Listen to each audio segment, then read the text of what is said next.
Assalomu alaykum hammaga. Yaxshimisizlar? Nihoyat men bugun birinchi o'zbek tilidagi primoy efirimni o'tkazyapman. Bu niyatim allaqachon bor edi. Shunaqa xohishim, istagim bor edi, lekin qanaqadir sabablarga ko'ra o'tkazmayotgandim. Va o'zimni oldin tanishtiraman. Kim qo'shilgan bo'lsa, keyin zapisda ko'radigan obunachilarim, o'rtoqlarim, do'stlarim, sizlarga ham assalomu alaykum, xush kelibsizlar deyman. O'zimni tanishtiraman. Meni ismim Umarova Shahnoza Jamshidovna. Men 10 yildan ortiq psixolog bo'lib ishlayman. Seksolog bo'lib 2 yil yoki 3 yil bo'ldi. Karantin paytida o'qiganman seksologiyada, lekin faqat ayollar bilan seksologiya mavzusida ishlayman, erkaklar bilan emas. Va bolalar bilan ishlamayman.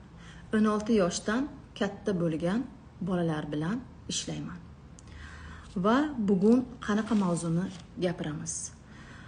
Yaqinda o'tgan hafta shanba kuni rus tilidagi Instagramimda у меня ребенок часто плачет, капризничает, я поорала, hozir o'zbek tilida aytaman. Mani bolam injiq quloq solmaydi, men unga baqirib yuboraman, o'zimni tuta olmayman degan mavzuda obunachim savoliga javob berdim va rus tilida o'tkazgandim. Где-то yarim soatlik efir bor rus tilida. Agar xohlasangiz ko'rishingiz mumkin. Va shu kun menga lichkamga yozishdi, o'zbek tilida ham o'tkazsangiz bo'ladimi yoki tojik tilida o'tkazsangiz bo'ladimi deyishdi. Va sizni savolingizni inobatga olib, men bugun shu efirni o'tkazishga qaror qildim. Tarjima qilishga qaror qildim. Men hozir agar sezayotgan bo'lsangiz, ozgina hayajonlanyapman. Qanaqadir ichimda волнение bor, какая-то тревожность bor, chunki men hali o'rganmaganman. Bu qanaqa holat? Nima uchun siz bilan bo'lishyapman? Siz ko'rishingiz uchun, что psixolog ham boshqa odamlarga o'xshagan oddiy inson. Oddiy odam. Hech qanaqa shohi yoki dumi yo'q. Hech qanaqa talanti yo'q. Va unda ham qo'rquv bo'lishi mumkin. Unda ham qanaqadir xavotirlik bo'lishi mumkin. Волнение bo'lishi mumkin. Primoy efirga chiqishga. Shuning uchun hozir sekin-sekin yo'qolishni boshlaydi. Va siz bilan shuni bo'lishdim.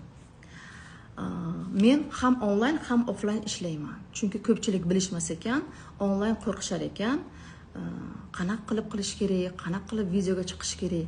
Oddiy Telegram video vizofdan ishlayman. Offlayn Toshkent shahrida yashayman, ofisda, kabinetda, shahar markazida qabul qilaman. 3 xil tilda ishlayman: o'zbek tili, rus tili va tojik tilida. Shuning uchun tojik tilida primoy efir so'rashdi. Keyingi safar обязательно navbat bilan ham o'zbek tilida, ham tojik tilida efir o'tkazishga harakat qilaman sizlar uchun. Va savol tojik tilida kelgan, lekin o'zbek tilida o'qiyman, tarjima qildim. Ba'zi narsalarning esimdan chiqmasligi uchun qog'ozga yozib oldim. Shuning uchun bir-bir qarab turaman. Savol: men asabiyman, sal narsaga asabiylashib ketaman. Bolalarimni ko'p uraman. Boshqalar asabimga tegsa ham alamimni bolalarimdan, farzandlarimdan olaman. Bu juda ham chuqur savol. Bu savolga men haftalab, oylab, yillab gapirib berishim mumkin. Chunki bu juda ham katta mavzu. Lekin bugun 20-30 minut ichida qisqa qilib sizlarga tushuntirib berishga, mag'zini chaqib berishga harakat qilaman. Birinchidan, siz onasiz, men ham onaman, 2ta farzandim bor. Sizni ham mutaxassis sifatida hozir tushunib turibman, ham ona sifatida tushunib turibman. Menda ham shunaqa xavotirlik, baqirib borganim, shunaqa vaziyatlar bo'lgan. Odamda agar insonda bilim bo'lmasa, qiyin, nima qilishini bilmaydi o'sha payt. Lekin sizga qanaqa maslahat berishim mumkin. Oldin birinchi o'rinda siz o'zingizni o'sha payt tuta olmaganingizni, baqirganingizni sabablarini oldin aniqlab oling. Nima uchun biz onalar bolalarimizga baqirib boramiz? O'zimizni tuta olmaymiz, o'zimizni ushlab tura olmaymiz. Chunki o'sha payt qanaqa sabab bo'lishi mumkin? Hech qaysi ona xohlamaydi-ku bolasini xafa qilishga, uni kayfiyatini buzishga hech qanaqa ona, qaysi ona xohlamaydi.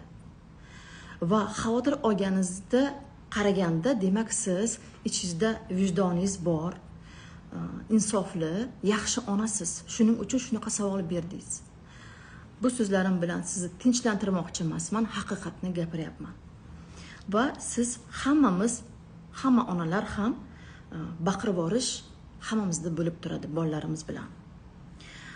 Nima uchun baqiramiz? Chunki ichimizda, har bitta insonning ichida konteyner bo'ladi, yoki ko'za deyishingiz ham mumkin, yoki qanaqadir idish tasavvur qilishingiz ham mumkin. Har bitta insonning ichida qanaqadir idish konteyner bo'ladi. Masalan, men stakan tayyorladim. Masalan, ichimizda mana shunga o'xshagan idish bo'lishi mumkin, stakanga o'xshagan.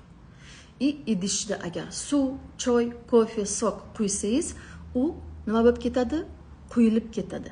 Agar to'ldirib tashlasangiz, ichimizdagi konteynerimiz ham bunga idishimizga o'xshab, stakanga o'xshab to'lib 10 yil, 20 yosh, 30 yoshga, 40 yoshga kirguncha to'lib toshib ketaveradi. Va buni biz agar biron joyga qo'ymasak, agar ichini bo'shatmasak, bu to'lib ketadi. Nimaga stakan? Sizni ichi tasavvur qiling, sizni ichingizda shunaqa stakan bor. Mana siz baqirib yubordingiz. Chunki ichingizda shu stakan nima bo'lgan? To'lib toshgan bo'lgan. U yerda joy yo'q. Bolangiz nimadir qivordi, nimadir to'kivordi, baqirib tashladingiz. Sizda vzriv bo'ldi, portlash bo'ldi va baqirib tashladingiz. Birinchi sababi shu. Ichingiz to'lgan, toshganni bu belgisi. Birinchi sababi. Buning uchun siz ichingizni oldin nima qilishingiz kerak? Har kun oz-ozdan bo'shatishingiz kerak. Shu stakanni oz-ozdan bo'shatishingiz kerak. Ichingizdagi idish, konteyner yoki qanaqadir vazani. Ikkinchisi,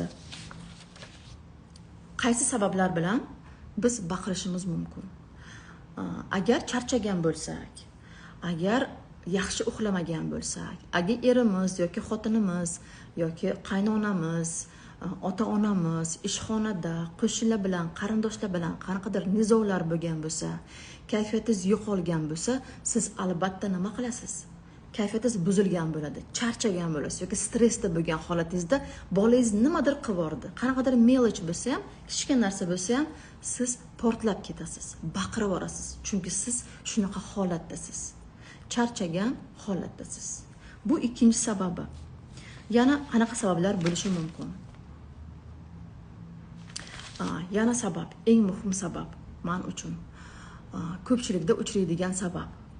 Agar biz o'zimiz ota-onalar, o'zimizni qizlik uyimizda, o'zimizni ota-onamiz bilan birga ulg'aygan xonadonda, o'sha yerda kichkinaligimizdan agar har kun baqir-chaqir, har kun ota-onani urishi, har kun qanaqadir nizolar, konfliktlar, ziddiyatlar, baqirishlar, mana shunaqa atmosferada, mana shunaqa obstanovkada agar biz kichkinaligimizdan katta bo'lsak, o'ssak, bunaqa vaziyatlar ko'p bo'lgan bo'lsa, konflikt, negativ vaziyatlar, biz shunga o'rganib qolamiz. Mana 15 yoshga kirdik, 20 yoshga kirdik, 30 ga уже turmushga chiqdik.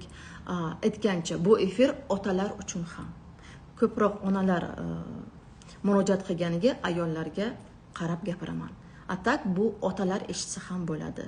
Turmush o'rtog'ingizga jo'natsangiz bo'ladi bu videoni. O'sha payt biz o'sdik, mana turmushga chiqdik yoki uylandik va oilamiz paydo bo'ldi. Erimiz, qaynonamiz, qaynotamiz, qaynegachimiz va bolalarimiz, biz ona bo'ldik, xotin bo'ldik, ayol bo'ldik va o'sha holatdagi ota-onamizning uyidagi nizolar, konfliktlar, baqir-chaqir, urush, skandal, har xil narsalarga o'rganib qolganmiz. O'rganib qolamiz. Bu xuddi normadek tuyuladi bizga. Bolamizga kelib baqirib tashashimiz bizga oson bo'ladi. Chunki biz mana shunaqa atmosfera biz uchun norma bo'lib qoladi. Hatto bu norma emas. Bu nosog'lom oiladagi muhit sanaladi. Lekin biz shunaqa oilada tug'ilib o'sganmiz va shu holat bizning qo'limizda emas. Qanaqa oilada tug'ilib o'sishimiz va katta bo'lishimiz. Shu narsa bo'lib o'tdi. Buni o'zgartirib bo'lmaydi. Lekin psixikamiz, bizning ruhiyatimiz, bizning miyamiz mana shunaqa holatni, baqir-chaqir holatini, напряженный holatga o'rganib qoladi. Va har kun buni ko'rgandan keyin bu norma deb qabul qiladi bizning miyamiz. Mana keyin bolalarimiz bilan birga bu holatdan shu holat norma bo'lib qoladi. Har kun bolaga baqirish, har kun eri bilan urishish, har kun nimadir bo'lishi, kacheli emotsionalniy deyiladi. Mana shunaqa holat bo'lishi, EKGga o'xshagan narsa bo'lishi, bu xuddi biza uchun, bizning miyamiz uchun norma deb qabul qilinadi. Norma deb hisoblaydi. Albatta har kun janjal bo'lishi bu oddiy hol. Bu yana bitta sababi. Yana qanaqa sabab? Lekin bu baqirish hech narsani hozir 1 minut. Hech narsani hal qilmaydi. Chunki mayli, shunaqa oilada, muhitda katta bo'ldik. Ota-onamiz o'rtasida shunaqa narsalar bo'lgan.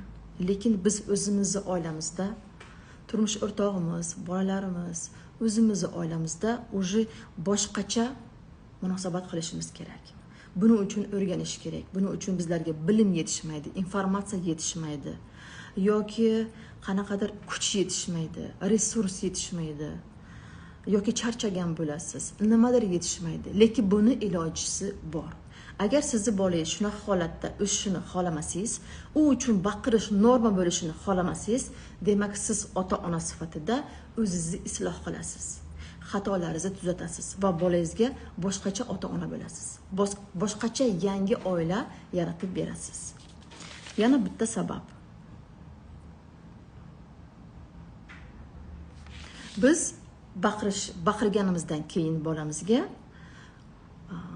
boshqacha gaplashishni bilmasligimizni yana bitta sababi bor.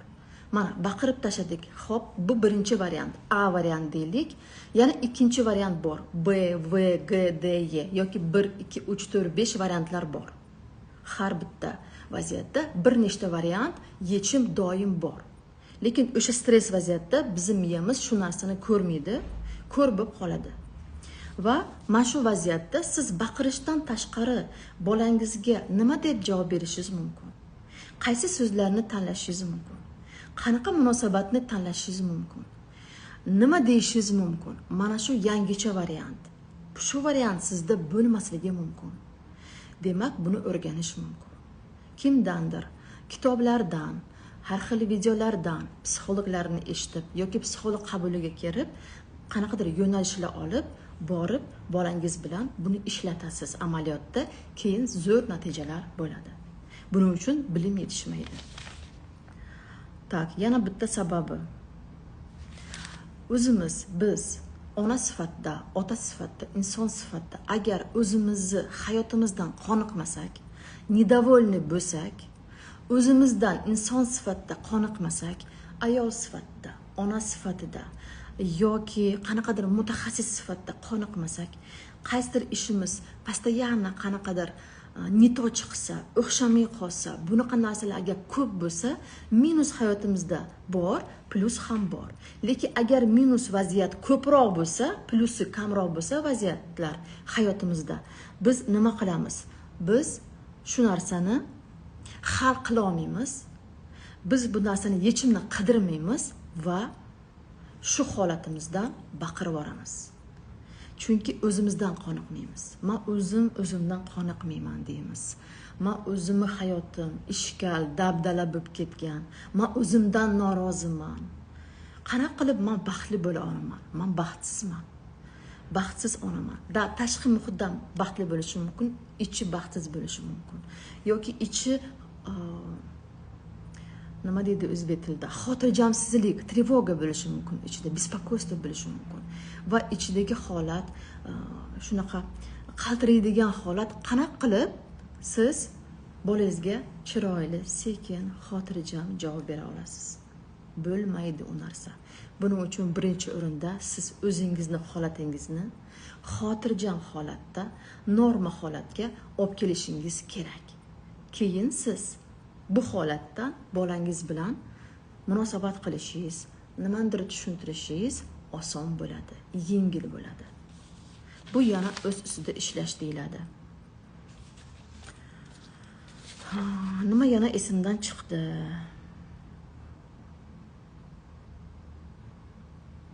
Endi yechimlar. Qanaqa yechimlar bor? 3 xil yechim aytaman. Birinchisi, siz baqirdingiz, mayli, уже baqirib tashladingiz, o'zi tutolmadingiz, mayli, xato qildingiz. Lekin siz bunaqa holatingizdan baqirib tashlagandan keyin boshqa xonaga kiring, o'zingizni tinchlantiring, 1 minut vaqt ajrating, ko'zni yumingda o'zingizga ayting: men yomon ona emasman. Men faqat charchaganman. Men faqat stressga tushganman. Men hozir kimdir bilan urushib keldim.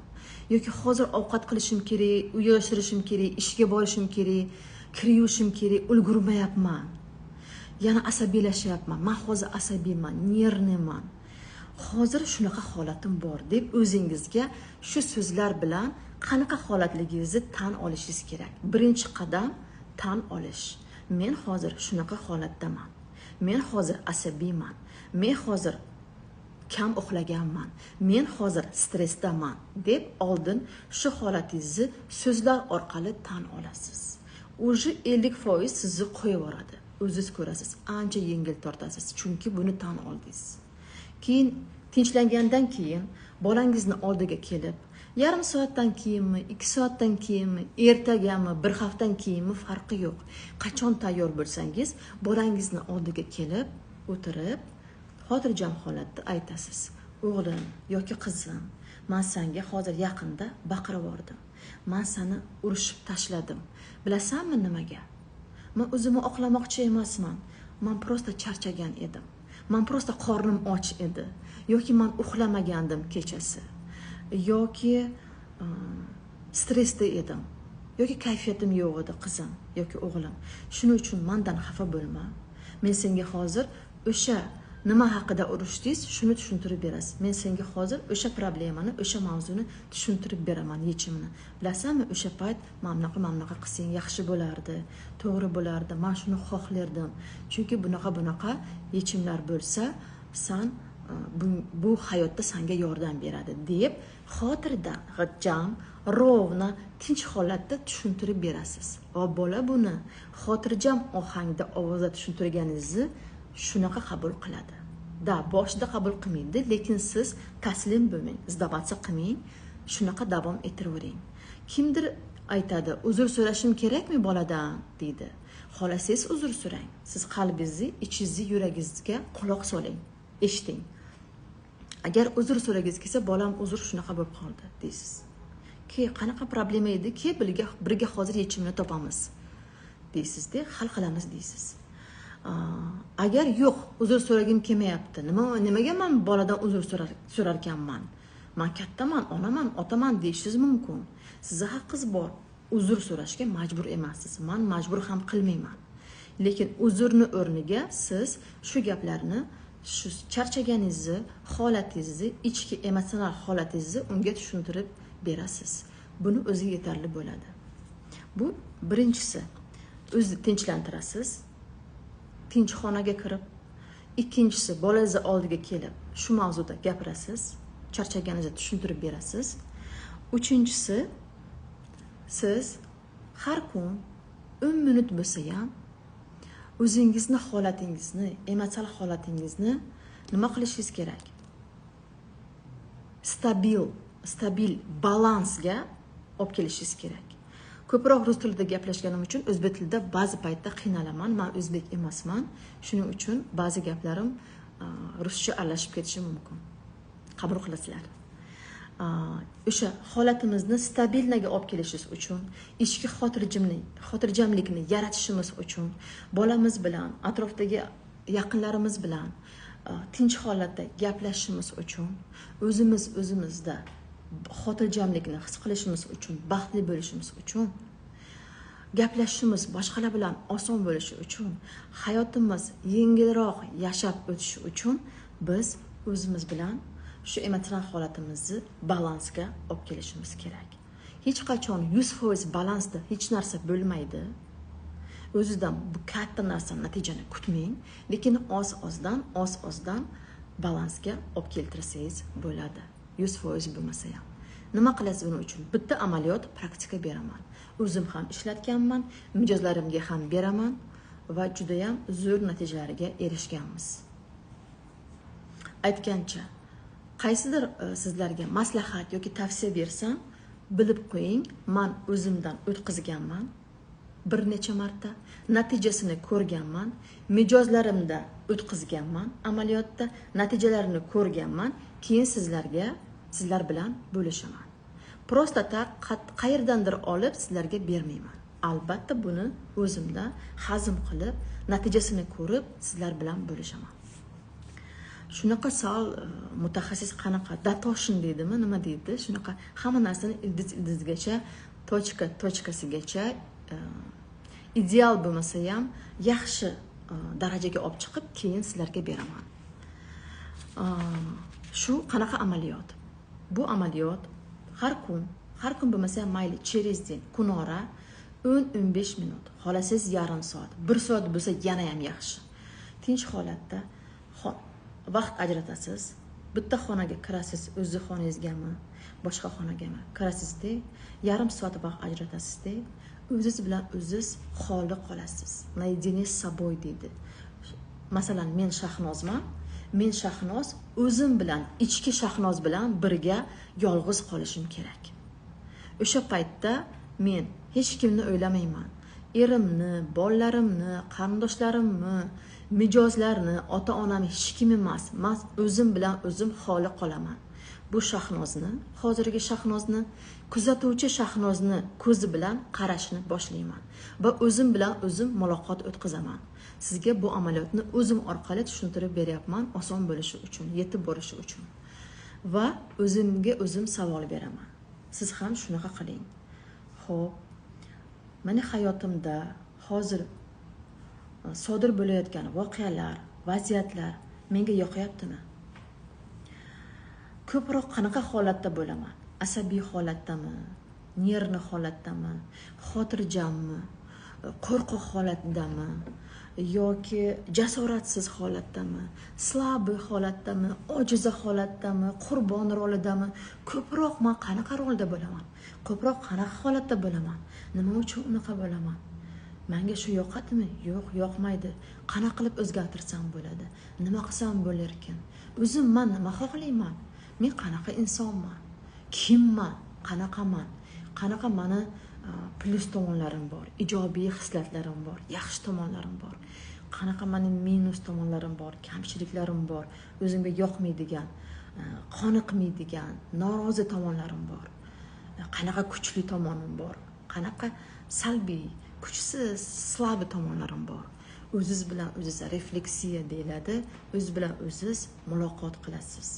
Ichki holatingiz bilan tashqi holat bilan muloqot qilasiz. Do'stlashasiz. O'zingizni tanishishni boshlaysiz. Sekin-sekin har kun savol berasiz. Boshida javob kelmaydi sirazu. Lekin sekin-sekin agar buni har kun qilsangiz, har kun miya bu savolni olib, komanda olib, prikaz, buyruq oladi, savol oladi. Sizga yechimini qidirishni boshlaydi. O'zingiz ko'rasiz. Mayli 1 hafta. Mayli 2 hafta. Qiling shuni. Albatta siz ko'rasiz natijasini. Agar natijasini ko'rsangiz, meni lichkamga yoki telegramga yozsangiz, juda ham xursand bo'lardim. Agar meni esingizdan chiqib qolmasam. Вот. И shuni harakat qiling, har kun oz-ozdan qilishga. Agar yo'q, o'zim bilan o'zim gaplashishim qiyin bo'lyapti desangiz, qog'oz ruchka oling-da, qog'oz ruchkaga yozishni boshlang. Shahnoz, nimaga sen unaqasan? Nimaga sen bunaqasan? Sen nima xohlaysan? Kimsan? 5 yildan keyin qanaqa hayotni xohlaysan? Qanaqa orzularing bor? Qanaqa havaslaring bor? Qanaqa erisha olasan? Senga nima yetishmayapti erishish uchun? degan savollarni ruchka qog'oz orqali yozib chiqing. Javob kelmaydi. Mayli, maydalab yirtib tashlang, hech kim o'qimasin sizni ichki siringizni, sekretingizni. Va shu amaliyotni har kun bajaring. Voy, 1 hafta o'tdi, cho'ta natija bo'lmayapti, boshqa qilmayman deb qo'lingizni siltamang. Siz davom etavering. Siz taslim bo'lmang. Men shuni qilaman o'zim uchun, bolalarim uchun emas, erim uchun emas, o'zimni baxtli qilishim uchun. Hayotim hozirgiday o'tsa ham baribir o'lib ketaman. Hayotim boshqacha o'tsa ham, baxtli, chiroyli o'tsa ham baribir o'lib ketaman. 2 xil holatda ham baribir o'lib ketamiz. Жалко emasmi mana shunaqa holatda o'lib ketish? Жалко-ku, men uchun, например, жалко. Shuning uchun vaqtim, o'zimni holatim, hayotimni ichini boyitish, ranglar kirgizish bizni o'zimizni qo'limizda. Da, xatolar qilganmiz. Da, aybdorlik hissi bor. Da, ko'p narsalarga ulgurmaganmiz. Lekin afsus qilishdan foyda yo'q. Bugundan boshlab hayotimni o'zgartiraman. Mayli 40 yosh bo'ldi masalan, yoki 50 ga kirdim, 60 ga kirdim. Mayli u yog'i 40 yil vaqtim qolgan bo'lsa, mana shu qolgan 40-50 yilni qanaqa o'tkazmoqchiman? Qanaqa ranglarda, qanaqa tasavvur qilaman deb tasavvur qiling oldin, shunga ishoning, shuni yarating, keyin bunga intilishni boshlang. Birinchi qadamni boshlang, eng muhimi o'zga reja tuzing va o'zimni baxtli qilish rejasi deysizmi? Yoki hayotimni chiroyli qilish rejasi deysizmi? Yoki meni hayotim 5 yildan keyin chiroyli ideal hayotim deysizmi? Farqi yo'q. Insho tarzida yozsangiz ham bo'ladi. Bugun mana shularni sizlarga mana 27 minut o'tdi. Shularni sizga yetkazib bermoqchi edim. Sizlarga aytilgan ma'lumotlarim, aytilgan bilimlarim, tavsiyalarim, maslahatlarim foydali bo'ldi degan umiddaman. Ko'rayotganlarga savollaringiz bo'lsa, mana shu amaliyotda masalan yoki aytgan gaplarimda qanaqadir savollar tug'ilsa, menga yozing, sizga albatta javob yozaman. E'tiboringiz uchun rahmat. Zapsda ko'radiganlar uchun ham rahmat. Yana keyingi safar qanaqa efir o'tishini xohlaysiz? Qanaqa mavzuda, qanaqa savollar sizni qiynaydi? Qaysi savollarni yoki muammolaringizni yechimini qidiryapsiz? Qaysi eskirib ketgan, lekin yechim topa olmayapsiz? Yechim doim bor. Shuni eslab qo'ying. Bu psixologiya fanidan olgan bilim, o'zimdan kelib chiqib emas. O'zimning tajribamda ham bor, lekin birinchi o'rinda psixologiyada buni olimlar tadqiqotlar orqali buni tasdiqlashgan. Yechim doim bor, lekin biz stress paytida yechimni ko'ra olmaymiz. Buning uchun xotirjam bo'lishimiz kerak. Chuqur nafas olishimiz kerak. O'zimizni balansga olib kelishimiz kerak. Keyin yechimga ko'zimiz ochiladi. Yechim qayerdandir paydo bo'ladi. Televizordan, qaysidir kinodan, internetdan, Instagramdan yoki qaysidir qo'shningiz yoki dugonangiz yoki o'rtog'ingiz ishxonada qayerdandir sizlarga signallar, belgilar, podskaskalar keladi.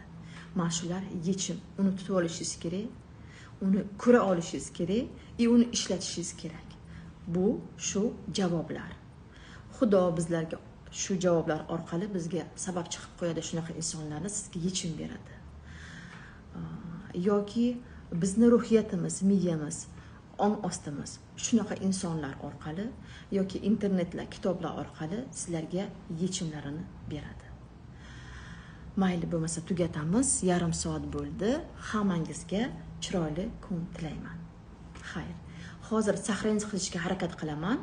Agar sahrangiz bo'lmasa, demak, men aybdor emasman. Xayr.